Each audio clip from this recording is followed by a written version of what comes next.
It's been my dream to play music, and people for like the last 5 years have been like, you need to go to school, you need to focus on a career, you need to know what you're doing. And I've been like, no, I'm going to play music for a living. Like, there's no other option. I don't have a plan B because plan A won't fail. Big girl needs to ease your winds like dreams are essential for imaginative kids. You're like the big sail on the ship in the sky that propels the angry captain when the kids learn to fly. Big girl needs to ease your winds like dreams are essential for imaginative kids. You're like the big sail on the ship in the sky that propels the angry captain when the kids learn to fly. So fly on, fly on, like dreams on wings. Fly on, fly on, big sail, fly on,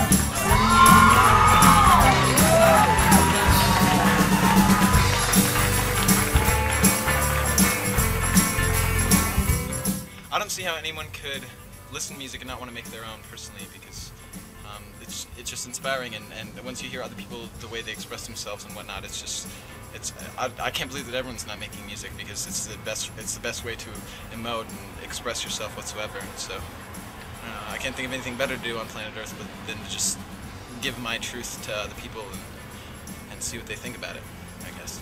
For the past 9 years, music has been the only thing that's really stuck with me. It's been the one constant in my life. And you know, there's something about making something for yourself, having that outlet to speak to the community, to speak to your friends, to your peers, and it's on a more personal level than any other medium I can think of. I believe people have certain gifts, and I just think that if you're good at something, then that's what you should do, and so music's the only thing that I've ever, not the only thing, but it's the one thing that I just would be completely content doing the rest of my life. It's different for everybody. It should be different for everybody. It's you know, music's a very selfish endeavor. It's all about, you know, what you want to,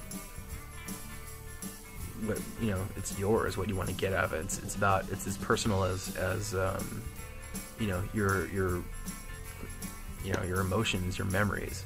I mean, I don't know. That's why I think a lot of people are drawn to it, because it's something that's always going to be yours. I remember the second show that I ever played. Like, when I got off stage, it was just kind of like I had never felt like so at home doing anything in my life. Like, anything I had done before that, I just felt like completely comfortable, and like, I don't know, like, it just felt like something that I couldn't walk away from. And so I knew that that's pretty much what I wanted to do with my life, because I didn't know anything else that would make me feel that way. It's really a cool feeling to know that you can change someone's life by the music you're making. Like, we'll always get random MySpace messages from people that are like, you know, I love you guys, you really helped me through a tough time, or something like that. And that's a crazy feeling. Like, I mean, we do this to have fun, but at the same time, we're affecting people's lives in a positive way. Everybody wants to, you know, be a star. But you have to do it for the right reasons, you know? You have to do it because you love music, or you have no choice, like we were talking about earlier.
do? Oh, like I'm in a band.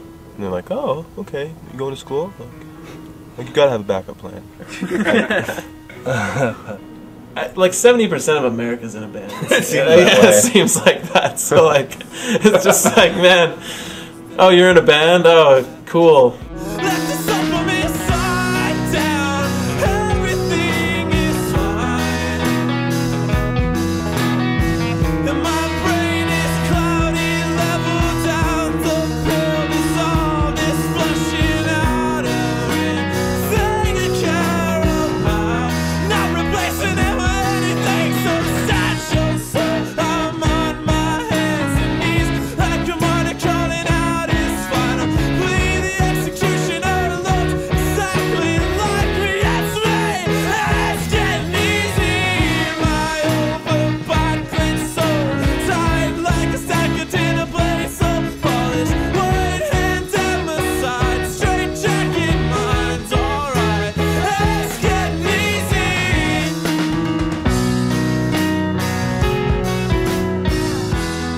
Oh, I was like in 8th grade, and there were these kids in high school that were in bands that I wanted to be friends with, and they were really cool. And I'm like, man, I should play bass and be in a band to be cool too.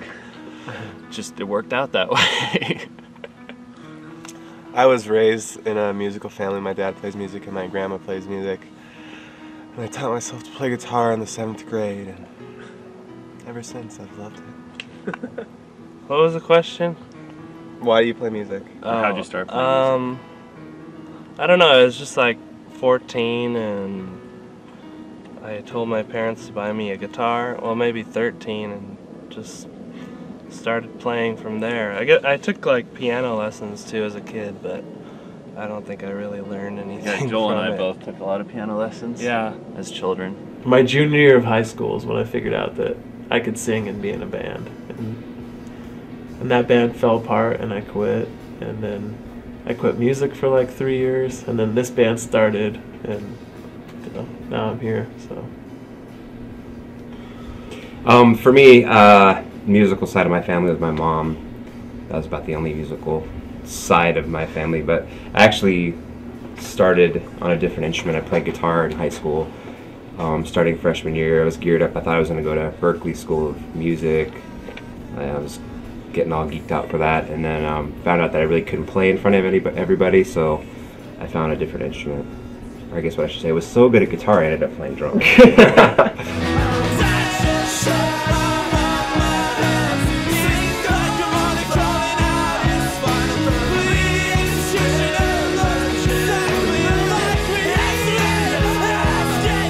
You want music to be your career someday? Yes. Yes. Yeah. Yes. Yes. Why? Yes. Why is that? Well, it's nice to get to do something you're good at for a living and something that's fun for a living. I mean, it's a lot of hard work. I don't know if we're good at it. Well, you know, we'd like to think we're good at it, but it's a lot of hard work, but it's fun. It's fulfilling. I think definitely a fulfilling line of work. Better than being in like an office or. It's like you kind of feel a little lucky that you found totally. it, something that you love to do. You know, that's what it comes down to. Yeah. Doing what you love to do. If you can get paid for your instrument or your voice, then that's the dream. Yeah. Is it hard to be in a band and also survive, like having a job? And do you guys have jobs? Well, I'm mildly self-employed, so my schedule's pretty flexible, but I am married, and so that's an interesting thing, keeping my marriage alive and being in the band. But it's tough work, but it's worth it in the end. Yes, I have 2 very horrible jobs that allow me to go on tour, so I keep them. I love them. Where do you work? I work at Mesa Community College and I deliver flowers. I love delivering flowers though. He metaphorically delivers flowers at band practice. Love it. I'm a delivery driver for DHL, or as I call it, DHL. I don't know. It's all right. The pay is horrible. I work for a construction company, doing like project management during the daytime. So, and I just quit a job as a waiter, and I teach drum lessons on the side as well. So, I'm a waiter. I work at Pita Jungle in Chandler. So, actually, I just started there like a month ago. So, I have a new waitering talent. Awesome. Yeah. Awesome. Yeah, but they're good. It's cool. Like they're totally open to touring and things like that. And so I think they've been broken down over the years because like I work with one of the guys from Ruben's Accomplice, who's a really well-known band here in Arizona, and I think someone in Jimmy Eat World worked there for a while. So like they're kind of like, oh yeah, you tour, like sure, whatever, just let us know. So it's good. It's a good place to be for trying to make some side money and also do what you want to do.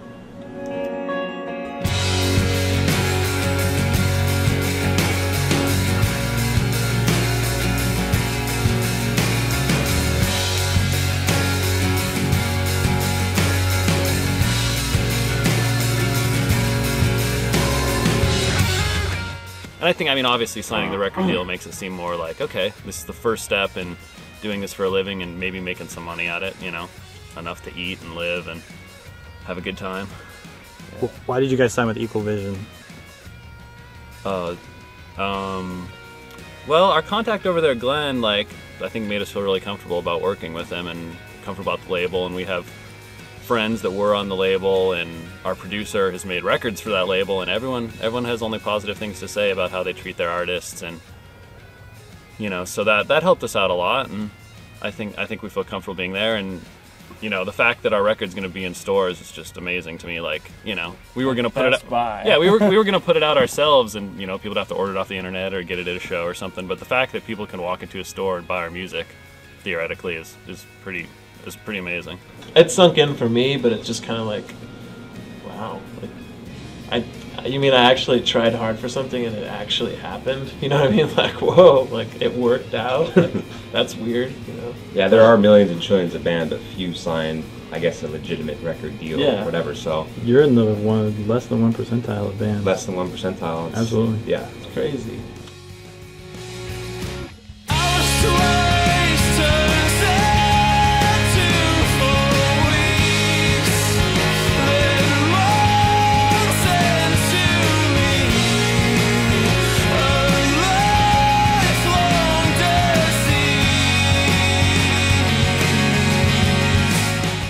Especially signing a record contract and getting in a band together, and we're all dependent on each other now for our livelihood.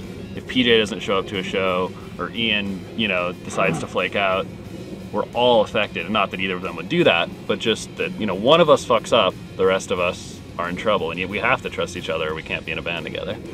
I think my trust for these guys in this band definitely helps my fears, and also, I'm not going through this by myself. You know what I mean? There's 4 other people that are dealing with the same thing with me. Yeah, it would be scarier to be like a comedian who's just by themselves traveling from city to city trying to deal with that, and definitely it helps that there's 4 other guys in the same position. But yeah, it's scary because you don't know what's going to happen with your personal relationships, your intro relationships with the band. There's a lot of unknown, people involved with the label you might end up having conflicts with, who knows. But yeah, but the trust factor definitely does make things a lot more, gives you that feeling of security. I feel successful right now. I'm doing what I want, and I feel like even if we didn't have a record deal, I just love being in the band. I'm playing music for for a living. I'm living with music. Though I may not be getting paid right now, I'm still doing it. I think it's weird if you're an artist and you get to a point where you're just like, I've made it, I've totally arrived at where I was headed, and now I'm just gonna sit back and enjoy my arrival. I think that at that point you either have to quit at the top or understand that you're gonna everything's a cycle, and you're gonna come back to more obscurity and less popularity. Right? Every artist is like that. The exception of very few, I guess. Well, even as people, I don't think people are always changing and becoming someone different and going through different things and evolving into something else. So I don't think there's ever really a point of success or ever really a point of arrival on, I guess you could make that up for yourself in your mind, but I don't think truthfully that really happens, Dude, on some punk news org blog or something, there were a lot of kids saying we were pussies, but we are. It's completely acceptable. Yeah. It's a normal thing to think. Is that weird now that the things you're doing in your parents' garage are now being heard everywhere around the world? Well, everywhere around. Well, yeah. I mean, I guess thanks to the internet, it's everywhere around the world, and yeah, it's really flattering having people from all over send us MySpace messages saying, "Oh my God, this is my favorite song. You guys are my favorite band." Like, that's absurd. Like, to have someone say that you're their favorite band is, you know, because when I say my favorite band is the Smiths or Depeche Mode, like that's like, I mean, that means a lot to me. And for someone to say that we're their favorite band, it's, I don't know, makes you want to do a damn good job, live up to what those kids think.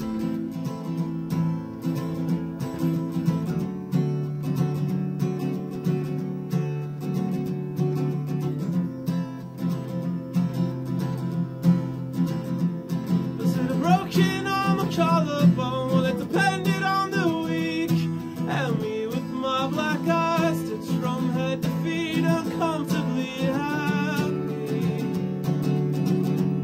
All skin, knees, and gravity. Remember summers with the speaking spell, we're trying to make the robot cuss. If mother knew the words we used while she worked, she would be fuming. 'Cause it's not how she raised me.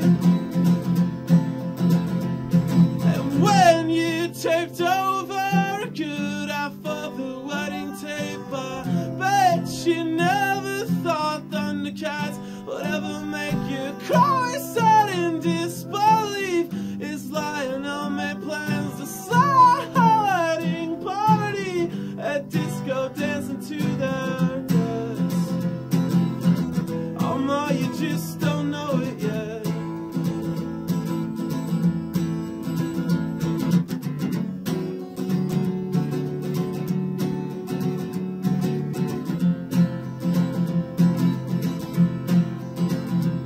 And all my hand-me-downs are stuck to me from all the blood I couldn't keep. Oh, such a likely scene, 10-year-old body face down on Roseau Street. My bike passed out on top of me. I remember how I swore I would pass you up in age. You just scoffed at me, well, I'm still gonna do it. Just haven't quite figured out how that. And when Conan Teddy Rocks and smashed his store table, put guns in roses and watched him sing along to Appetite for Destruction. Yeah, you know every word, I'm dying in the hall laughing. Oh, John, you gotta turn it off.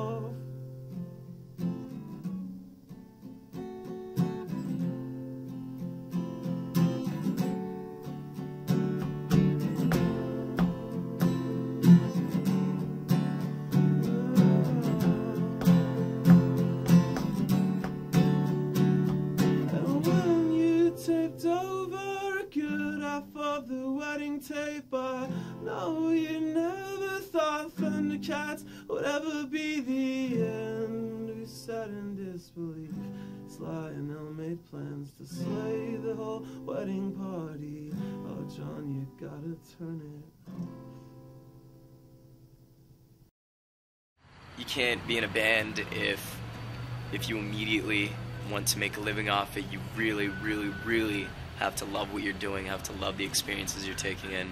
You have to love the music you're making, because you're not going to make a profit. It'd be nice to be able to just be able to afford to go out and tour and live off music, not in some grandiose, like, fantastic way where I have a humongous house and 8 cars and I'm on MTV Cribs or anything. Just be able to have an apartment and possibly buy my own, like, little studio equipment or something, but that's the extent of it, really.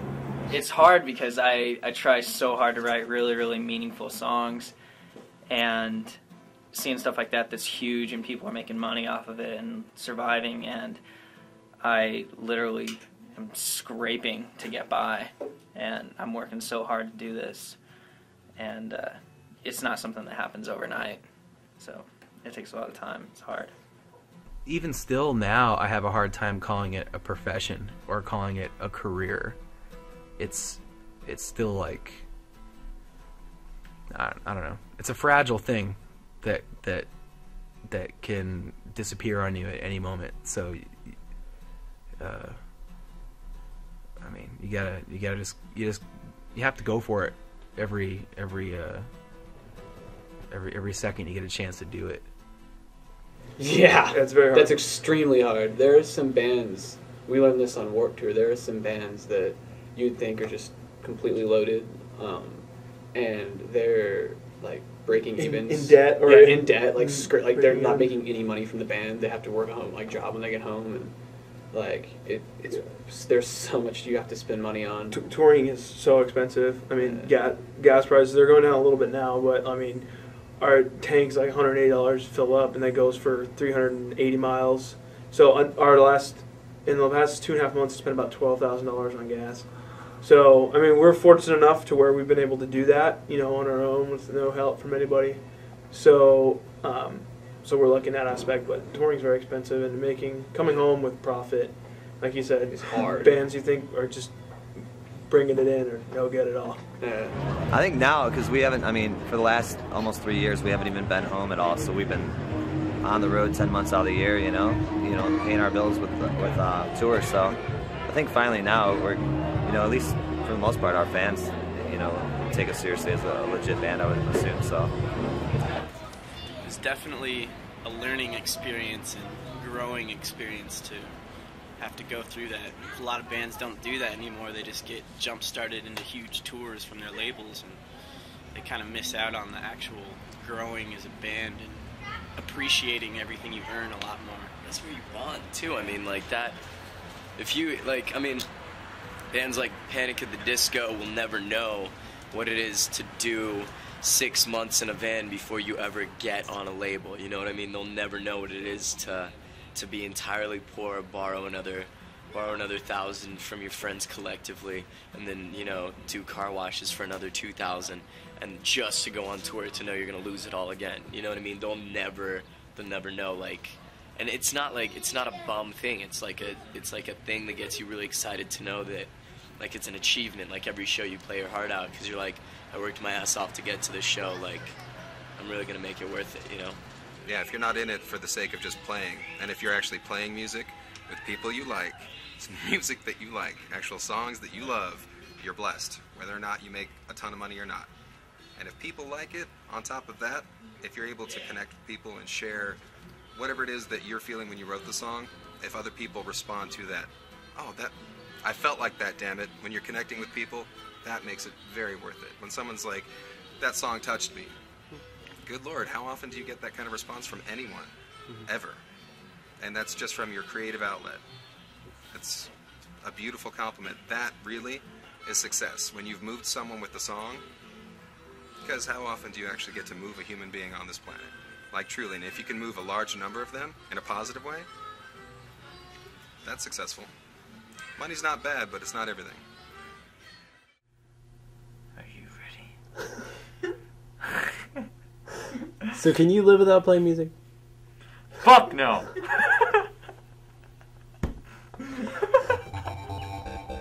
That should be how the whole thing starts. 'Cause I'm awesome.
I think I started doing it because I just thought it was such an interesting.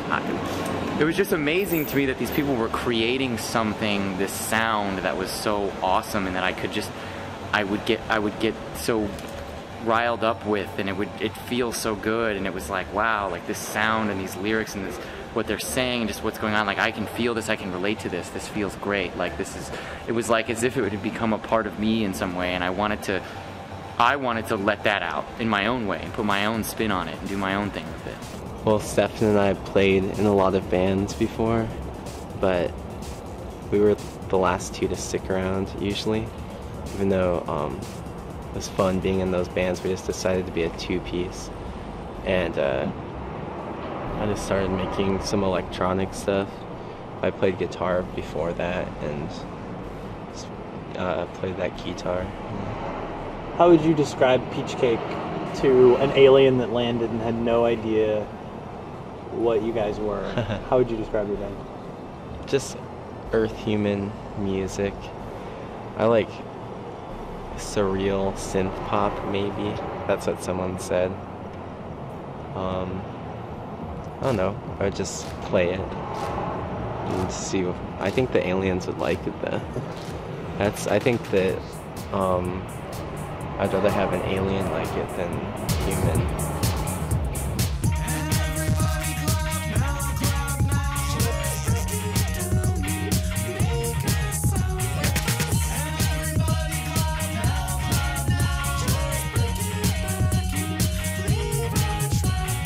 You know, it just started as a joke. It started as like, we want to do this because it's fun, it's easy, we can make simple songs on this groove box, no big deal. And then we just started kind of rolling with it. And I would, like, the whole pajama pants thing was because like I always wore them in high school, and I wanted to remain in that comfortable state that I always sort of, I guess, projected, and I kept that going. Plus I really like the colors. I think the colors are interesting, and I think it's fun to be colorful like that when you're in front of a lot of people. But like, I guess that's the eccentric side, I don't know. But yeah, you know, it just started as a total joke, and then it kind of just, it materialized because of the interest from kids and press, and just one thing kind of led to another, and it was exciting because we'd never experienced anything like it, you know. Before, we were like the weird band that opened for bands, and no one really knew us, but this tour, like, some people are coming out and they know the words and stuff, so it's pretty cool to see that, and just like to make them smile, you know, by playing a song they like is pretty cool. We're really planning on taking this to a very high level, and if it hasn't ended now, I don't think it's going to end anytime soon. Do you trust him with your, I mean, what you guys really are interdependent now, and that's really hard to trust somebody like that. Yeah, I have to at this point. I mean, I want to, and I will, because I can't see it any other way, you know. It's like, this is my best friend. I know he knows what's in the best interest. Of course there's things everybody can improve on, you know, like I can improve on a lot of things, he can improve on a lot of things, and some of our organizational skills need to get better, but you know what, like, I know we're really in this together for the long haul. I know we both love this is our passion, this is what we've always wanted to do, and it's sort of coming true, and it's on its way, and through all the thick and thin, I think we'll really keep that trust and that faith and that honesty, and really just kind of bestow that upon the world. Well, he's a hard worker, and we kind of both have our duties, you know, and he does his job really well. Yeah. Is it because you guys are now interdependent and you've signed a record deal, you're moving towards this becoming a business? Yeah. How does that change your relationship? Kind of, because you have to put up with the stresses that come along with it. And we're kind of like brothers, so it's not that we fight a lot, but we're able to speak our minds, and I think it's better, and it doesn't lead to a breakup, you know.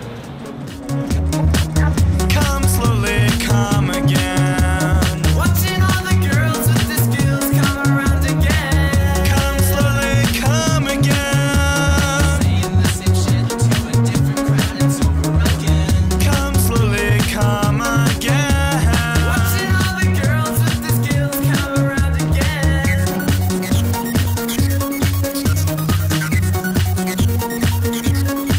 And don't you know goofy people, I guess. We're just kind of like, we just don't care. You know, like, we just are like, and I know a lot of people say that, but like, and I mean, we care to an extent. We care to the extent where people are paying money and we want to make our shows great and we want to make them the best they can be and we want to perform well, because I hate when you go to a show and the band sounds like crap and, you know, doesn't give a shit and just fucks around and, like, you know, just is not there for the audience. We're all about the audience and we want to make people feel good and laugh, and because that's what our sense of humor is, and that's what our personalities are like, I think. And you know, but we're very serious about our music in the sense that we like to create music that's important to us and write lyrics about things like issues, whether they're political or social or personal, about things that are just important to us. And I think the humor element is we take things that happen to us in our lives, relate them into serious things within the song, kind of intertwine that, and then put together this really kind of balls to the wall, crazy, fun, upbeat live show that is really in your face and really like crowd oriented. And I think it's just supposed to be something that is there to make you forget about all the bullshit in your day, you know? I mean, either you love what Peach Cake's doing or you hate what they're doing. They're not like other bands, are not going to be like traditional. They're not going to, you know, they're not just going to play and fill space. They're definitely going to, they're going to make something happen. I got this message, an email or something, and it was this kid. He had seen us with Hello Goodbye, and he was like, you know, now that I've seen you, I'm just not afraid to be myself and do what I want to do, and like, I don't care what people think, and like I'm not worried about what my friends are gonna say. And I'm like, wow, just like, that's so crazy. Like, I've affected this person's life, because I remember how those bands affected me, the band I grew up on and listened to, a lot of the punk bands. I remember how they affected me and how much, that's how I was. I reacted like that, and that was me, and that was how I was, and it was important to me, that important to me, and that ingrained, and that value was incredible, and to be that now is awesome. Peach Cake is great because they're one of the few groups, at least here in our area today, that they're still kind of trailblazing something in a time where you think that everything's kind of been done. They're really fun, and they have a great knack for involving everybody in the audience in their shows. It's a really fun experience to go to one. If you haven't been to one, go. Coming from this guy, that means a lot. Thank you. You can really make someone's sort of night or day, or you can make the experience in so many ways than just being the band on stage, you know, like who you are off. And so we're just the same. I mean, we're who we are. We're nothing special, we're nothing extravagant, we're nothing, you know, we're just, even though it's kind of weird on stage, it's kind of crazy and stuff, like we're still that same person or thing or crazy energy or whatever off stage. You know, there's nothing false or fabricated about it. And so when people get it, I think they just sort of get essentially who we are and where we're coming from, you know?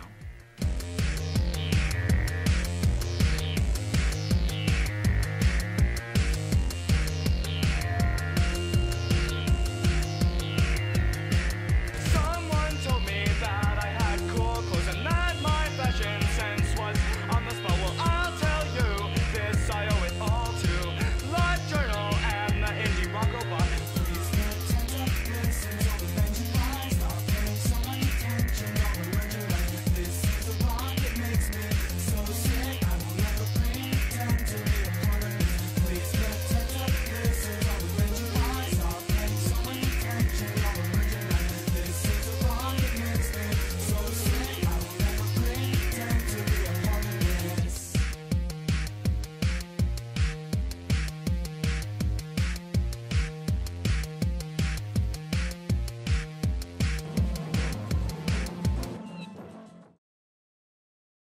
Pretty much a polygamous gay marriage, in a sense.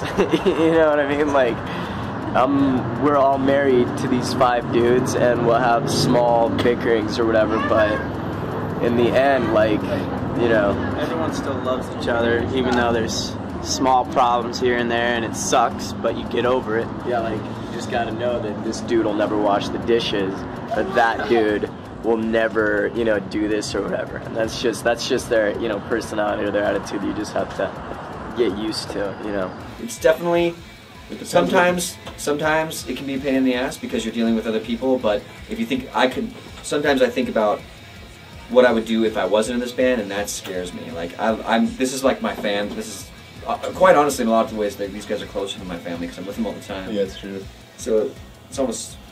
I think being in a band kind of depends on the people you're in the band with, you know. And honestly, I think all of us on the Love Whispers have been in quite a few bands before we got together and started working on this. But the group of guys that we have put together, I mean, like Rob said, we're close, really close, in a creepy way sometimes. But you know, there's a lot of love. Yeah.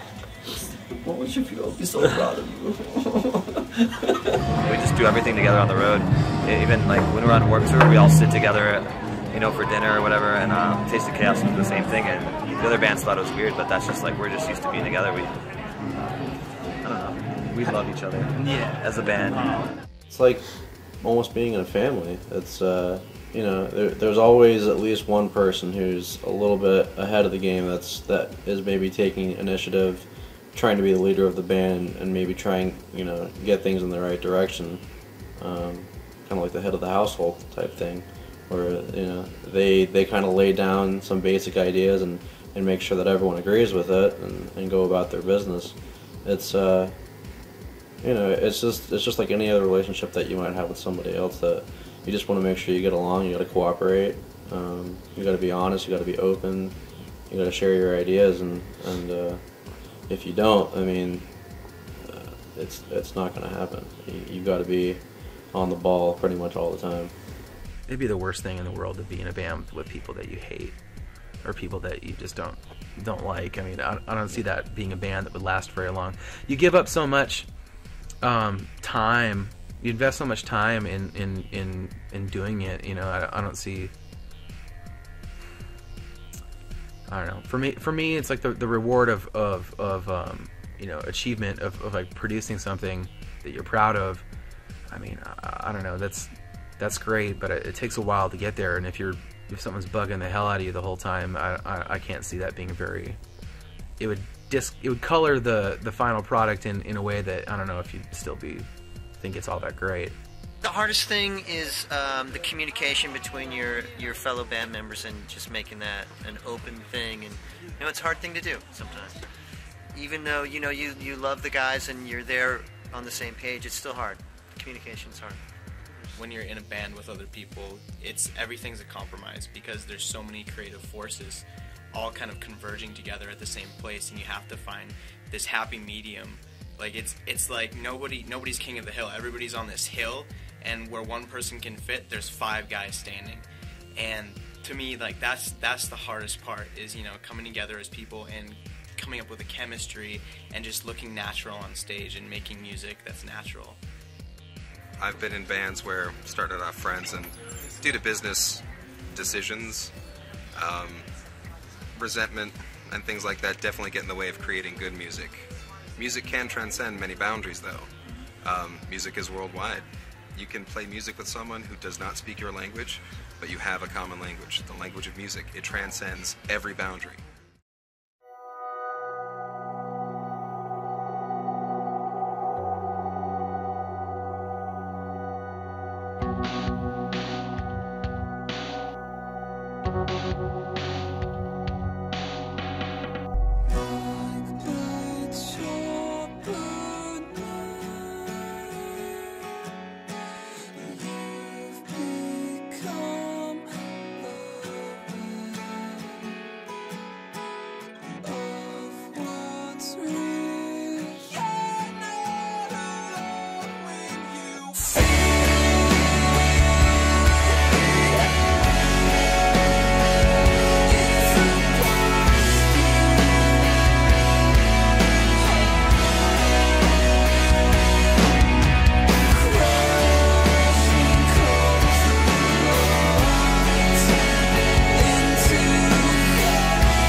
Basically will do it until I die. I mean, I really don't want to do anything else, so I mean, it would just be a waste of time for me to live life and be unhappy.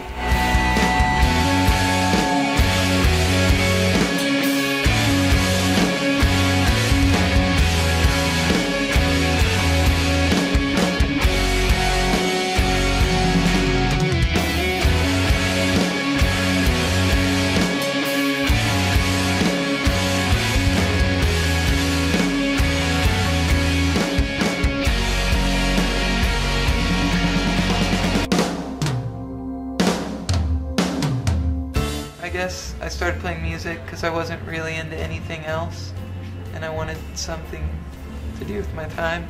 And music's always been, like, regardless of genre or style, it's always been like a big part of my life, so I always wanted to do something with it, be it like turntables or singing. My dad wanted to teach me a hobby, and he taught me rock collecting and coin collecting, and I didn't really dig any of it, and then he taught me how to play guitar, and I kind of became obsessed. And I got grounded a lot when I was a kid, so I played guitar all the time. I think how I got into music was I figured out that I suck at every sport, so it kind of just happened. I got my first guitar in, I think, 5th grade, and I just, you know, played Green Day covers and, you know, did the whole pop punk thing for a little bit. Well, I first started playing guitar when I was 8. I just saw JCPenney's catalog had a guitar in it with like a speaker built in. I thought it was cool, so I got it for my birthday.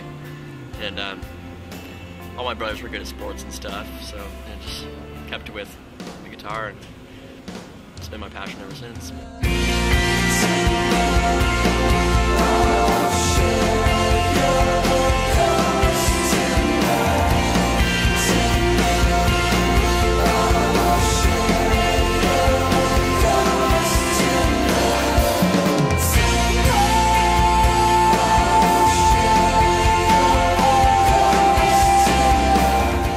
What is it like being in a band? Because you guys said you're very different individuals, yet you've come together to form one thing, and now you're interdependent. What do you think about that? Have you thought about that before? Yeah, I think it's just, in most things that work well, you know, it's like a machine. You can't have all gears, and you can't have all belts. You know, you gotta have people that can specialize in doing different things and be different people to make everything work. And you know, you gotta have someone who's outspoken and will speak up if something needs to be said, and then you've got to have the people who can mediate a situation and chill the outspoken person out if he steps out of line. It's more of a serious and dedicated bond where it's not just like you have a quarrel or like a struggle. It's like, you know, oh well, you know, I'll talk to you in 6 months. It's like, I'm going to see you every day for the next 6 months, so we have to work this out now. That's the way it works out. What makes a successful band? What makes a band work? What makes a band fail? I think pride can make a lot of bands fail. When a member becomes too prideful, and either they're too prideful to be in the band with the others, or I think they're just on a different level. But if everybody's on the same level, it's kind of just like, it's the way it should be. Yeah, I trust these guys with my life. I mean, they've shown me time and time again that they'll stick by it. I mean, we've been through the core group, aside from the drummer who's playing with us right now, Austin, has really stuck through a lot of stuff, and a lot of drama, and people leaving and firing managers, and I mean, like I said, we're stronger now than we ever have been, so they've definitely shown their true colors that they want to do this. At least the new lineup, it's almost been like having another family, just because you're with these dudes more than even your girlfriend sometimes, and I don't know, you get to know the good and bad things about them, and you know, you treat them as friends first, but it's also a business, and you learn to work together and just make things happen. Do you trust each other? Definitely. I don't think it works too well if you don't. Yeah, if you don't, you're destined for doom. Been in those situations before. Lovely are you lost in this carousel of thoughts, tired of never knowing where to stop. You're always casting to the floor everything that you were taught, and turning the rest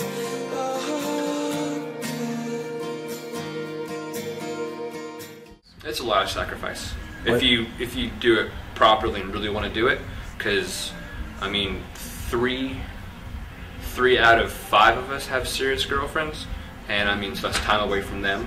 Our bass player's engaged, so it's really hard for him to be away from his fiance, and then the financial sacrifice, which is really don't have any way of making money on the road until you start selling. And I mean, for a band just coming off being on a new label and being a new band on the label, it's going to be hard to be known and make sure that we sell and kids dig our music. I don't know when it will actually, if it will ever actually hit that it's a career, because it always feels like it's something that's unattainable to become a professional musician, and that's how you support yourself. But I think each step that we're taking does feel a little more secure in becoming a career.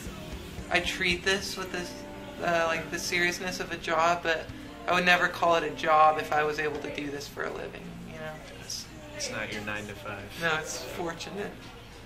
Are you scared by anything that's coming up, or by anything that you're looking at in the future? I'm always just afraid of failure. Yeah, I think we all feel that way, but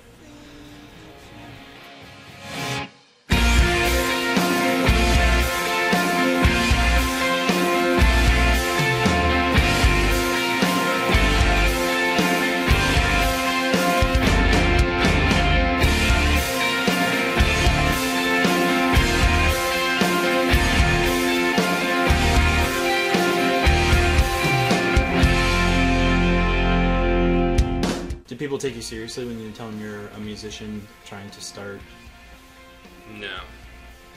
Generally, they don't. They just think I'm some punk kid who can't get a job because he has tattoos. Why do you think that is? Why do people treat musicians as kind of pipe dreams? My personal opinion is that they're jealous because they're working a dead-end job, and yeah, they're making $90,000 a year, and they have a boat and a big house, but they're probably unhappy, and we're not. I've had people kind of just laugh off and think it's kind of a stupid dream to have, but I've had others like my family and my fiance's family, and just their support kind of drives me to do it. So. Well, I think it does seem like such a unattainable dream that a very large amount of teenagers have. So you're just, one in a million. You think it's just a stage you're going through, just like everybody else, and it'll never hit for you. But until then, it's something I'm going to keep trying for.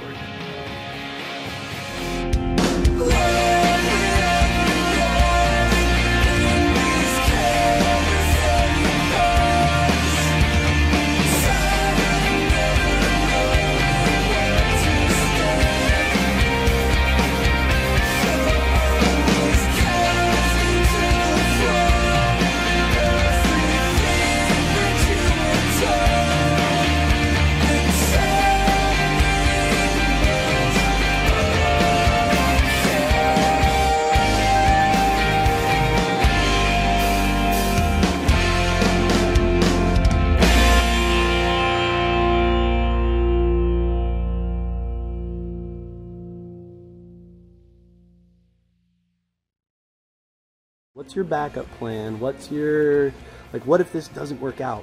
I don't have one. Why is that? That would...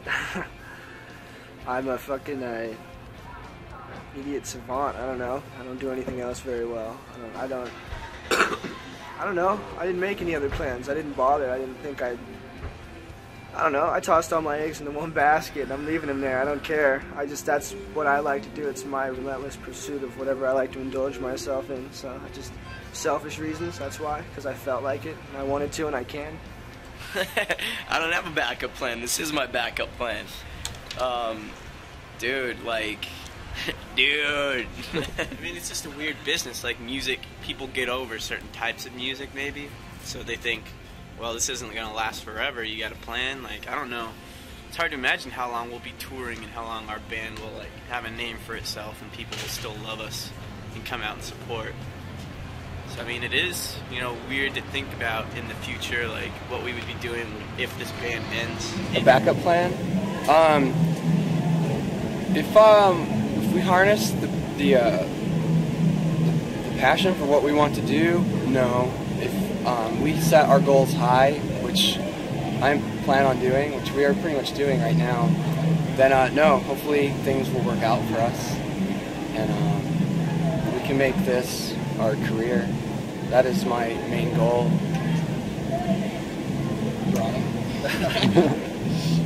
For me, I don't think it's a backup. I mean, there shouldn't ever be a backup plan. That if you, to me, in a way, if you prepare a backup plan, it's already, you're kind of anticipating for something to go wrong, something not to work out.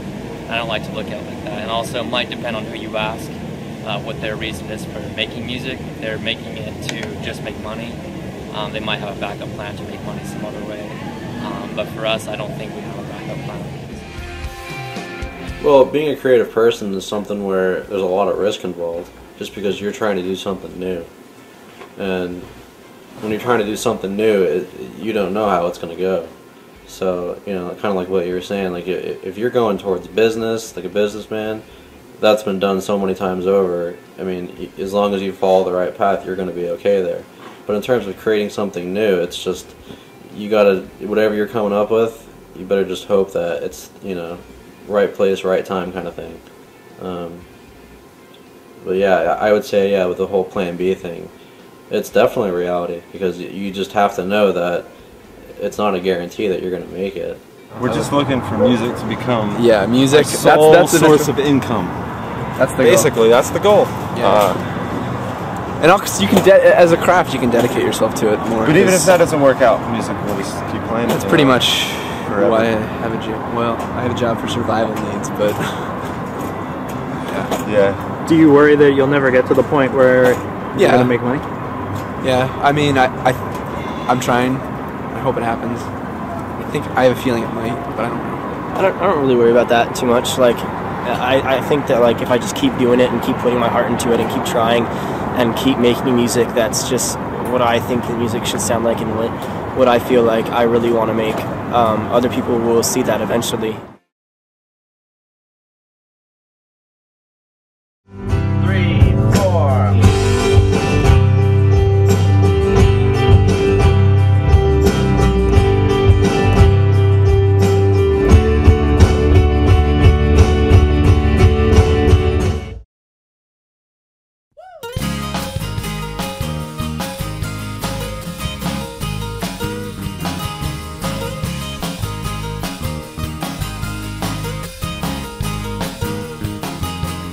There's something about what we do, and there's something about who we are and the songs that we write and the emotional connection that we have with anyone who listens to our music. When Jake and I started Decapulate,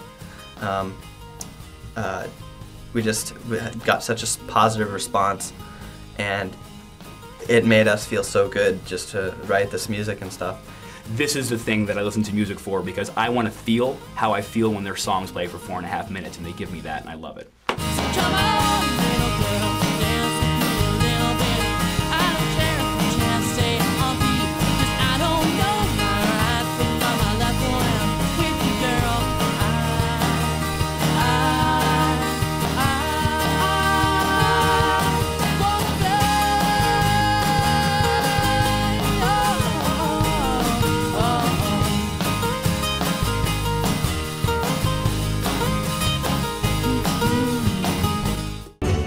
My dad always had a guitar in his hand, and I was like, you know, I was always interested, but I was a kid, and I was like, kind of had better things to do at the time.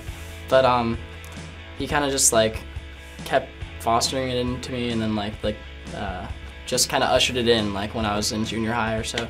When I first started playing, I was just intrigued by just the sounds that I could make out of the guitar. And in the beginning, like, my parents were just, they'd have to tell me to shut up because I was just so bad. But, you know, I was still like messing around, and I really liked how I sounded. Help me, I'm dancing with the microphone. Help me, I'm screaming at the top of my lungs. Where I've been, where I'm from, everybody sings along with the songs like they're the ones who done something wrong.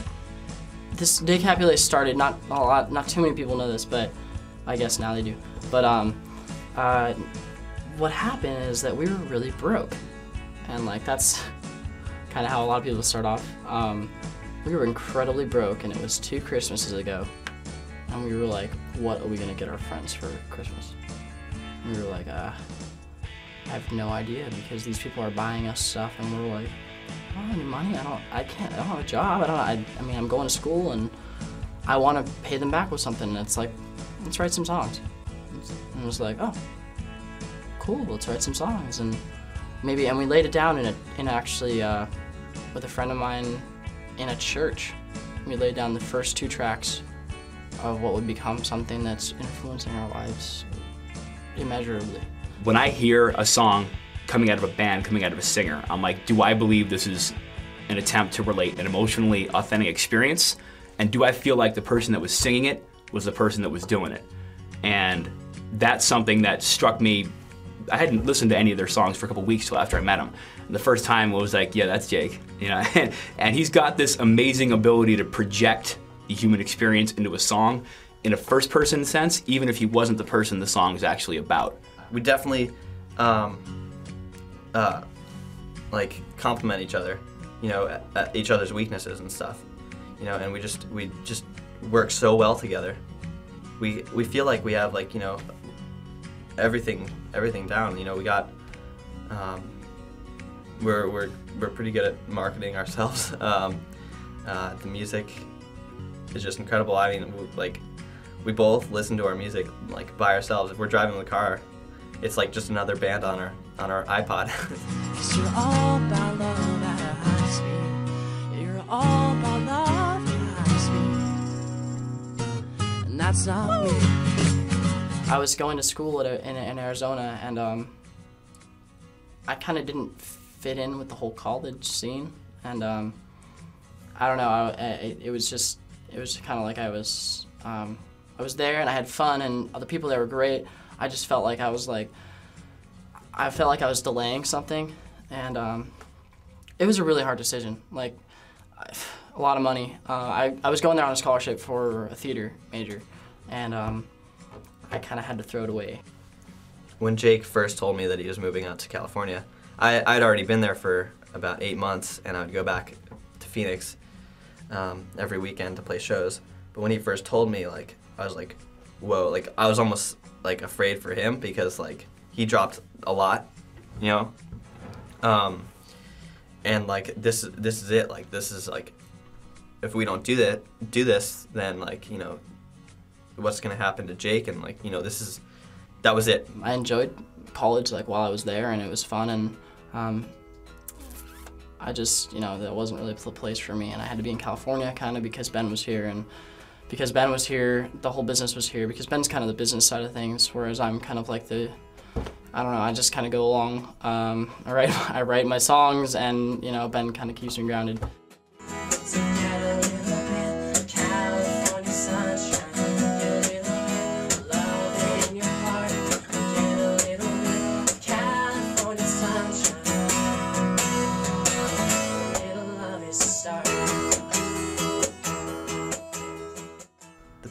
The past month or so, we've been, like, you've been contacted by some major labels, and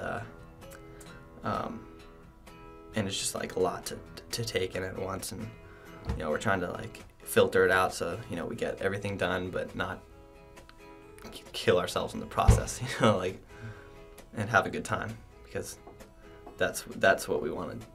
We're doing this because, like, this is what we love to do, and this is the only thing we want to do. You know, we want to live off this. And I think that we can. They're also not unaware of the business end of things, as, like, nobody who's a child of the digital age and then grows up with a million cable stations and sees the cult of celebrity venerated the way it is could ever be oblivious to that stuff. They know it's a business too, and so they have personal and artistic and business goals. They want to really get their stuff out in front of as many people as they can. And of course, that's the career they want to make out of it. And they're very realistic about both of those things. What about your songs, your music, your fans, this moment, where you're at? What makes you believe that this is going to be as big as everybody is saying? Because there's a lot of love put into it.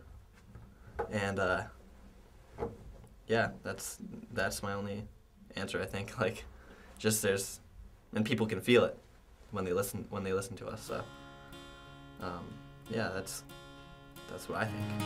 With you, I'm fine.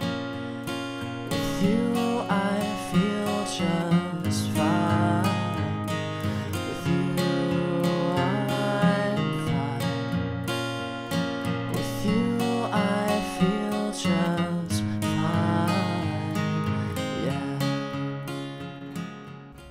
talent only takes you so far. And your character is what keeps you there. And I really hope, and I really, really hope, and I'm working so hard to maintain a character and maintain what was instilled in me when I was 4 and 5 years old by my wonderful parents. If I lose my character, I lose my talent, to me. And there's been times where I've slipped up and Ben's like, you are being an idiot. And I'm like, yeah, you're right. And so I get back on track and I try to stay on track. I mean, I want to stay on track. Obviously, I want to stay with this character. And if I can't, that's pretty sad. If me doing exactly what I want to do messes up my character, then I don't deserve to be doing what I do. I don't have like one biggest fan. I don't think. I've got like a. There's all your fans. Okay. To Callie, Mark, Dan, Matt, and Bina, Alicia, and my brother and sister. I love you guys, and see, this is why.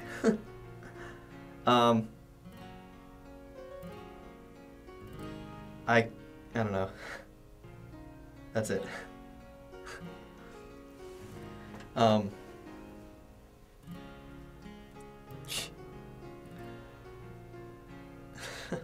I hate video.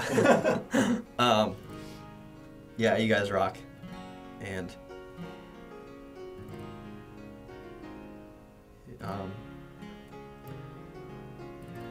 I just wish that I could do something for you guys that you guys have done for me, you know, something comparable.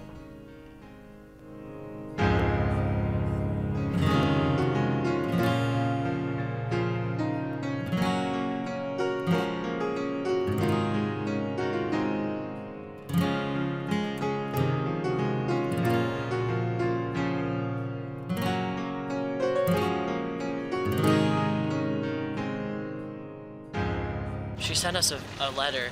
Well, actually, she didn't even send us. Oh, she sent it to the mutual friend that was helping us along. He showed it to us individually. And he individually showed it to us and spoke with us completely separately. We didn't even know. I had no idea that he had spoken with Ben. And this girl, oh my gosh, she was like reaching. She was like, please. She was. I don't know how do you even explain that. She's I don't know. She's a really. I have no idea. I mean, I know what the letter said, but I can't really explain it. The end was a line that it was actually used. You know, she said, "Dreams are essential for imaginative kids," and you guys need to keep reminding people about that. And wow, we were really selfish, and like yeah, I was incredibly towards the selfish. end. We started kind of like. I don't know, we started kind of losing hope and started kind of doing things that we wouldn't normally do. Because, I mean, the music industry will sometimes do that to you. Yeah. They'll overwhelm you with stuff and you'll just think that... Any kind of industry will, business in general. But like, they'll think, you know, they'll make something sound so sweet and like, so it's easy. so easy to get, and it's really not. And it is work, you know, you like, I mean, as fun as it is, it's still work. But, work that sometimes you don't get paid for. Exactly, and sometimes you gotta take. You just gotta take it for the team, right? Yeah. But oh, go ahead. But okay, so yeah, we started towards the end. We started getting kind of selfish and stuff, and actually after I read the letter, I realized like, wow, I mean, maybe this isn't just about us, you know? This isn't just two guys just playing music because it makes them feel good, you know? It's like, I mean, maybe we actually like. No, this isn't about us. Yeah, people listen to what we say, and it's... I experienced something like I had never felt before when I read that letter, and like I realized I had an epiphany, and I was like, this music is not about me, even though I write it. This music is all about everybody. And this music is all about anybody who wants to be a part of something that that we believe in, and that I know, you know, plenty of people do believe in and actually and just cherish. And like for us to know that we're able to go out and actually make someone's night, or make someone a little happier than they were when they came, or even just to have someone listen to us for 30 seconds. Just knowing that we can actually do that is like, it's such an incredible feeling. we're so like lucky. It's like it's ridiculous. I don't know. It's crazy.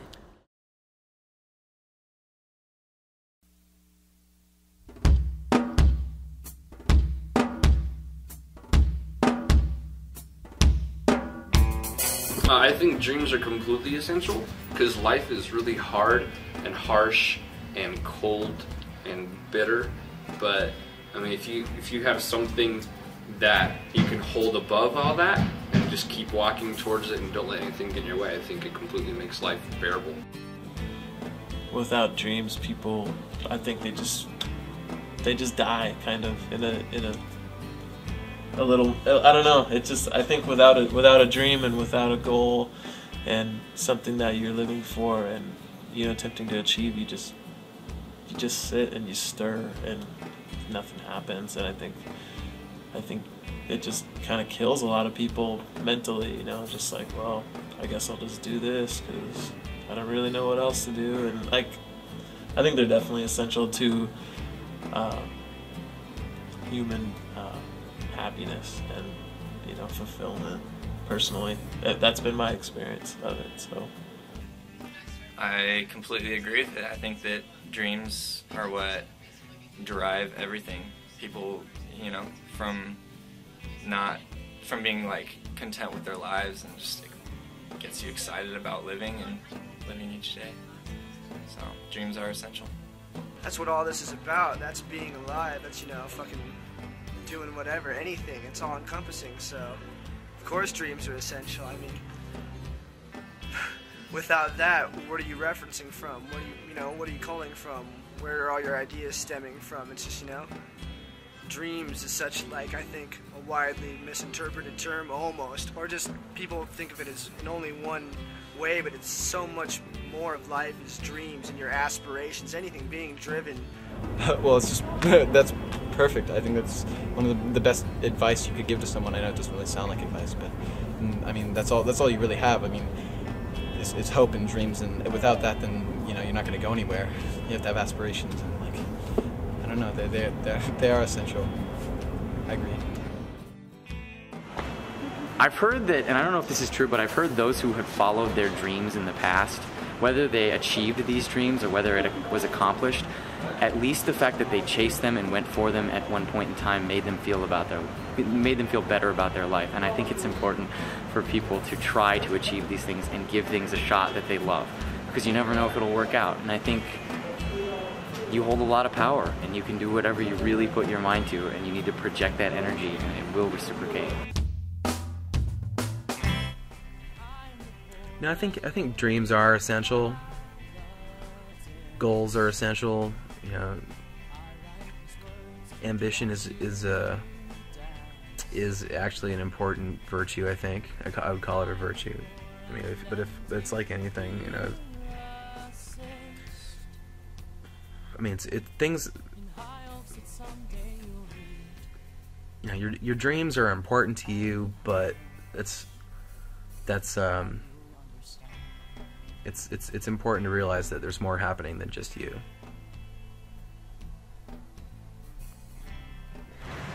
Why would somebody say that dreams are essential? You have to have goals. You have to strive to accomplish things. You can't really feel progressive in your life unless you're following your dreams. You know what I mean? You can't feel like you're accomplishing anything in life unless you're going after what you want, you know? So